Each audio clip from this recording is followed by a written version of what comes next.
ഈജിപ്തിന്റെ കരാർ വ്യവസ്ഥ അപ്പാടെ തള്ളി ഹമാസ് നിലപാട് പറഞ്ഞു. ആയുധം വെച്ച്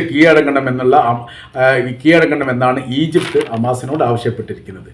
ഇസ്രായേലിൻ്റെ ഭാഷയിലാണോ മധ്യസ്ഥർ സംസാരിക്കേണ്ടത് എന്നാണ് ഈ വിഷയവുമായിട്ട് ബന്ധപ്പെട്ട് ഗാസ ചോദിച്ചിരിക്കുന്നത് എന്ന തരത്തിലുള്ള റിപ്പോർട്ടാണ് ഇപ്പോൾ പുറത്തു വന്നിരിക്കുന്നത്. പറയുന്ന കാര്യം, പൂർണ്ണമായിരിക്കുന്ന വെടിനിർത്തലുമായി ബന്ധപ്പെട്ട വിഷയത്തെക്കുറിച്ച് അവസാനഘട്ട ചർച്ച എന്ന നിലക്കാണ് ഈജിപ്തിലെ കെയ്റോയിൽ വെച്ച് എല്ലാ വിഭാഗങ്ങളെയും ചേർത്ത് വെച്ചുകൊണ്ടുള്ള ഒരു ചർച്ച ആരംഭിച്ചത്.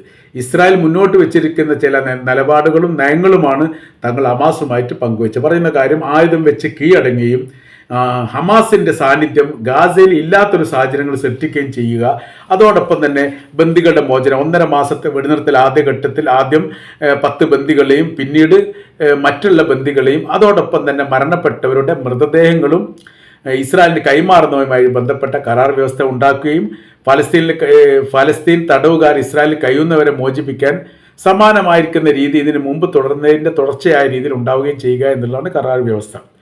അതിനോടനുബന്ധിച്ച് ഇപ്പോൾ ഗാസയിൽ നിന്ന് ഈ ഈജിപ്തിന് നൽകിയിരിക്കുന്ന മറുപടി എന്ന് പറയുന്നത്, നിരായുധീകരണം എന്ന കാര്യത്തെക്കുറിച്ച് സംസാരിക്കേണ്ട കാര്യമില്ല. ആയുധം വെച്ച് കീഴടങ്ങുന്ന ഒരു സാഹചര്യത്തെക്കുറിച്ച് മുമ്പ് തങ്ങൾ ആലോചിച്ചിരുന്നുവെങ്കിൽ 1,00,000-ലധികം ഫലസ്തീനുകളെ കൊല്ലാക്കൊല ചെയ്യാൻ വേണ്ടി ഞങ്ങൾ ഇസ്രായേലിന് വിട്ടുകൊടുക്കുകയില്ലായിരുന്നു.